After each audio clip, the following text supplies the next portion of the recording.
Felsorolni is nehéz az elmúlt 4 év eredményeit. Pedig van mit, sportcsarnok, sportpályák, játszóterek, kerékpárút átadása. És említhetjük a harcsási szociális lakásokat, útfelújításokat, csatornázást, óvodáink és alapiskoláink felújítását, gondoskodtunk nyugdíjasainkról, törődtünk gyermekeinkkel. Átadtunk új parkolóhelyeket, a körforgalmakat, beindítottuk a szociális taxit, és növeltük a sport és a kultúra támogatását. Som rada, že v týchto komunálnych voľbách spoločne kandidujú Slováci a Maďari. Práve preto Iveta Radičová, Ivan Mikloš a naši ministri podporujú tento tím a Tibora Bašternáka.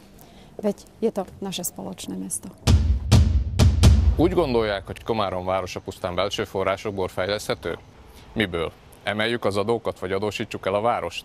Én azt ajánlom, hogy használjuk ki az Európai Unió fejlesztési forrásait, de ez a kormány támogatása nélkül nem lehetséges. Úgy érzem, nem most kellene változtatni, amikor erre már csak 4 év áll rendelkezésünkre. Bogár Béla azt mondta, hogy polgármesternek nem szimpatikus beszélgető partnert kell választani, hanem olyan menedzsert, aki már bizonyított, tud intézkedni, és további beruházásokat tud a városba hozni. Csak Basternák Tibor és a híd képviselőjelöltjei tudják az eddigi sikereket folytatni. Büszke vagyok Komárom elmúlt 4 évére.